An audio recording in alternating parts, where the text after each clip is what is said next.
What's the scariest thing you've ever done? Or another way to say it is, what's the most dangerous thing that you've ever done? And why did you do it? I know what the most dangerous thing is that I've ever done, because NASA does the math. You look back to the first 5 shuttle launches, the odds of a catastrophic event during the first 5 shuttle launches was 1 in 9. And even when I first flew on the shuttle back in 1995, 74 shuttle flight, the odds were still, now that we look back, about 1 in 38 or so, 1 in 35, 1 in 40. Not great odds. So it's a really interesting day when you wake up at the Kennedy Space Center and you're going to go to space that day. Because you realize by the end of the day, you're either going to be floating effortlessly, gloriously in space, or you'll be dead. You go at the Kennedy Space Center, into the suit-up room, the same room that our childhood heroes got dressed in, that Neil Armstrong and Buzz Aldrin got suited in to go ride the Apollo rocket to the moon. And I got my pressure suit built around me and rode down outside in the van heading out to the launch pad, in the Astro van heading out in the launch pad. And as you come around the corner at the Kennedy Space Center, it's normally pre-dawn, and in the distance, lit up by the huge xenon lights, is your spaceship, the vehicle that is going to take you off the planet. And the crew is sitting in the Astrovan, sort of hushed, almost holding hands, looking at that as it gets bigger and bigger. We ride the elevator up, and we crawl in on your hands and knees into the spaceship, one at a time, and you sort of worm your way up into your chair and plunk yourself down on your back. And the hatch is closed, and suddenly, what has been a lifetime of both dreams and denial is becoming real. Something that I dreamed about, in fact, that I chose to do when I was 9 years old, is now suddenly within not too many minutes of actually happening.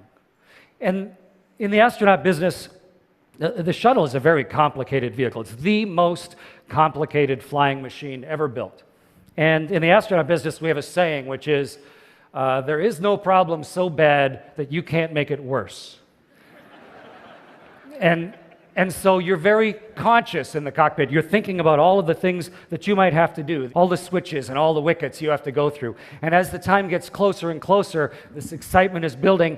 And then about 3.5 minutes before launch, the huge nozzles on the back, like the size of big church bells, swing back and forth. And the mass of them is such that it sways the whole vehicle, like the vehicle's alive underneath you, like an elephant getting up off its knees or something. And then about 30 seconds before launch, the vehicle is completely alive. It is ready to go. The APUs are running. The computers are all self-contained. It's ready to leave the planet. And 15 seconds before launch, this happens.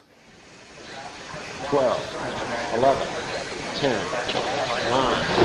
8, 7, 6, 5, start, 2, 1, booster ignition, and liftoff of the Space Shuttle Discovery, returning to the space station, paving the way for future missions beyond. Roll for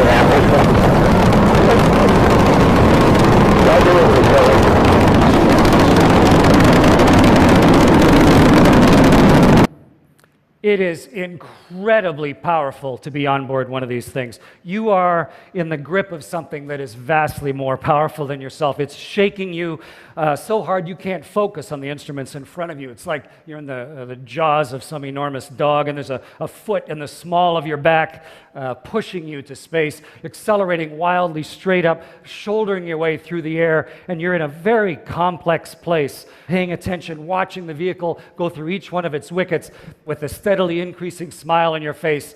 After 2 minutes, those solid rockets explode off, and then you just have the liquid engines, the hydrogen and oxygen, and it's as if you're in a dragster with your foot to the floor and accelerating like you've never accelerated. You get lighter and lighter. The force gets on us heavier and heavier, and it feels like someone's pouring cement on you or something, until finally, after about 8 minutes and 40 seconds or so, we are finally at exactly the right altitude, exactly the right speed, the right direction, the engine shut off, and we're weightless. And we're alive. It's an amazing experience. But why would we take that risk? Why would you do something that dangerous? In my case, the answer is fairly straightforward. I was inspired as a youngster that this is what I wanted to do. I watched the first people walk on the moon, and to me, it was just an obvious thing. I want to somehow turn myself into that. But the real question is, how do you deal with the danger of it and the fear that comes from it? How do you deal with fear versus danger? And having the goal in mind, thinking about where it might lead, directed me to a life of looking at all of the small details to allow this to become possible, to be able to launch and go help build a space station where you are on board a 1 million-pound creation that's going around the world at 5 miles a second, 8 kilometers a second, around the world 16 times a day, with experiments on board that are teaching us what the substance of the universe is made of, and running 200 experiments inside, but maybe even more importantly, allowing us to see the world in a way that is impossible through any other means. To be able to look down and have, if your jaw could drop, it would, the jaw-dropping gorgeousness of the turning orb, like a self-propelled art gallery of fantastic, constantly changing beauty that is the world itself. And you see, because of the speed, a sunrise or a sunset every 45 minutes for half a year. And the most magnificent part of all that is to go outside on a spacewalk. You are in a one-person spaceship that is your spacesuit, and you're going through space with the world. It's an entirely different perspective. You're not looking up at the universe. You and the Earth are going through the universe together. And you're holding on with one hand, looking at the world turn beside you. It's like roaring silently with color and texture as it pours by just mesmerizingly next to you. And if you can tear your eyes away from that and you look under your arm down at the rest of everything, it's an unfathomable blackness, with a texture you feel like you could stick your hand into.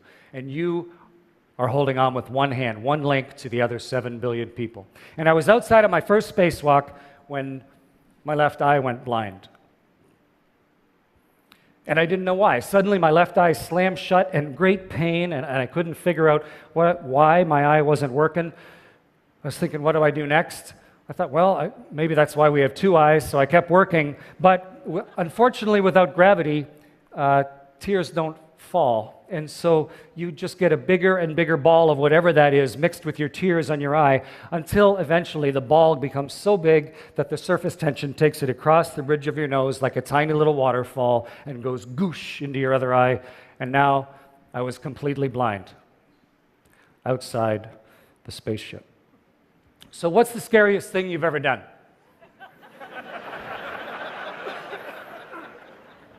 Maybe it's spiders. A lot of people are afraid of spiders. I think you should be afraid of spiders. Spiders are creepy, and they got long, hairy legs. And spiders like this one, the brown recluse, I mean, it's horrible. If a brown recluse bites you, you end up with one of these horrible big necrotic things on your leg. And there might be one right now sitting on the chair behind you, in fact. And how do you know? And so a spider lands on you, and you go through this great spasmy attack because spiders are scary.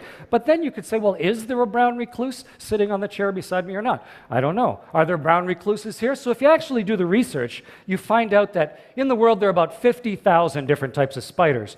And there are about 24 that are venomous out of 50,000. And if you're in Canada, because of the cold winters, here in BC there's about 720, 730 different types of spiders, and there's one that is venomous. And its venom isn't even fatal. It's just kind of like a nasty sting. And that spider, not only that, but that spider has beautiful markings on it. It's like, I'm dangerous. I got a big radiation symbol on my back. It's the black widow. So if you're even slightly careful, you can avoid running into the one spider that, and it lives close to the ground.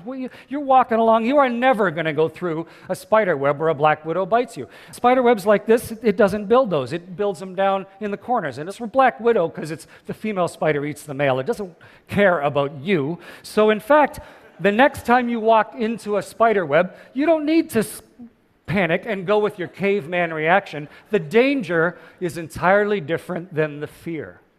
And how do you get around it, though? How do you change your behavior? Well, next time you see a spider web, have a good look, make sure it's not a black widow spider, and then walk into it. And then you see another spider web and walk into that one. It's just a little bit of fluffy stuff. It's not a big deal. And the spider that may come out is no more threat to you than a ladybug or a butterfly. And then I guarantee you, if you walk through 100 spider webs, you will have changed your fundamental human behavior, your caveman reaction, and you will now be able to walk in the park in the morning and not worry about that spider web or into your grandma's attic or whatever, into your own basement. And you can apply this to anything. If you're outside on a spacewalk and you're blinded, your natural reaction would be to panic, I think. It would make you nervous and worried.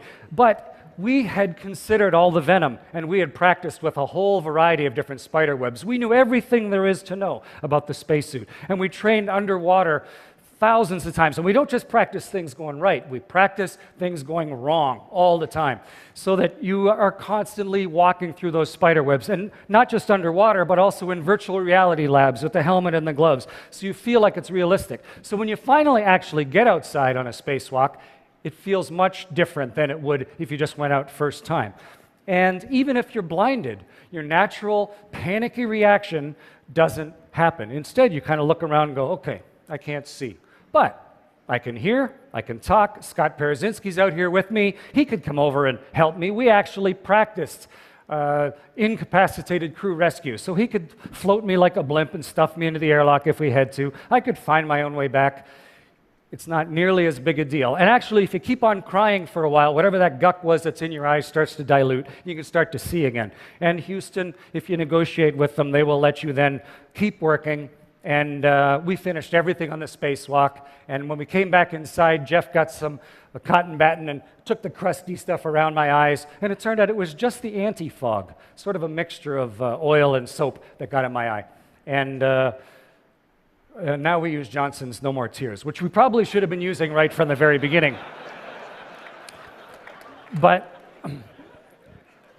the key to that is by looking at the difference between perceived danger and actual danger. Where's the real risk? What is the real thing that you should be afraid of? Not just a generic fear of bad things happening. You can fundamentally change your reaction to things so that it allows you to go places and see things and do things that otherwise would be completely denied to you. Where you can see the hard pan south of the Sahara, or you can see New York City in a way that is almost dreamlike, or the unconscious gingham of Eastern Europe fields, or the Great Lakes as a collection of small puddles. You can see the fault lines of San Francisco and the way the water pours out under the bridge, just entirely different than any other way that you could have if you had not found a way to conquer your fear. You see a beauty that otherwise never would have happened.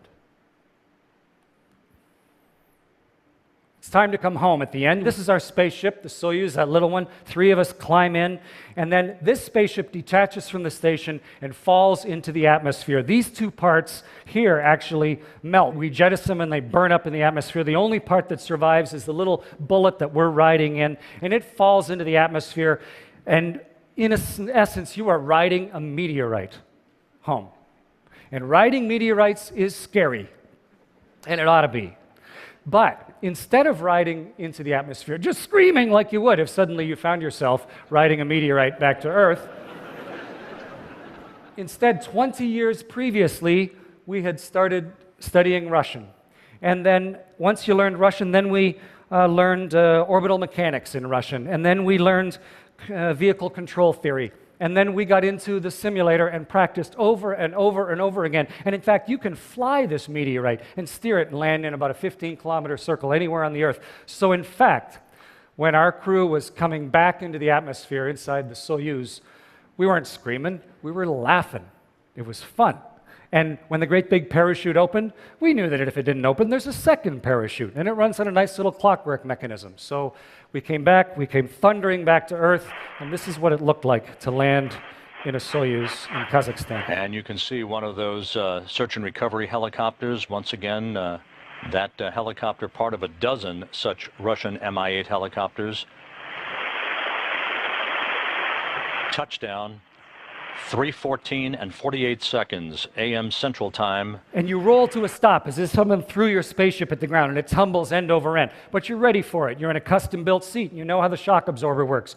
And then eventually the Russians reach in, drag you out, plunk you into a chair, and you can now look back at what was an incredible experience. You have taken the dreams of that 9-year-old boy, which were impossible and dauntingly scary, dauntingly terrifying, and put them into practice and figured out a way to reprogram yourself, to change your primal fear so that it allowed you to come back with a set of experiences and a level of inspiration for other people that never could have been possible otherwise. Just to finish, they asked me to play that guitar. I know this song, and it's really a tribute to the genius of David Bowie himself, but it's also, I think, a reflection of the fact that we are not machines exploring the universe. We are people, and we're taking that ability to adapt and that ability to understand and the ability to take our own self-perception into a new place.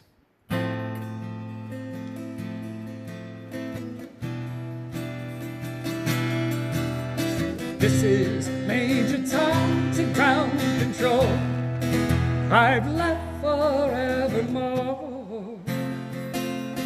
and I'm floating in a most peculiar way, and the stars look very different today.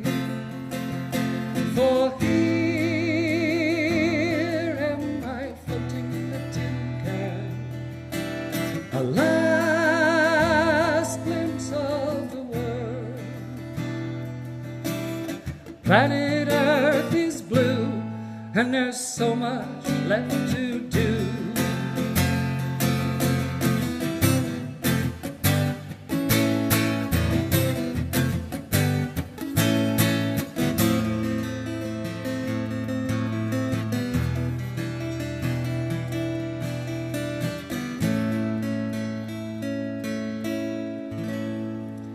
Fear not.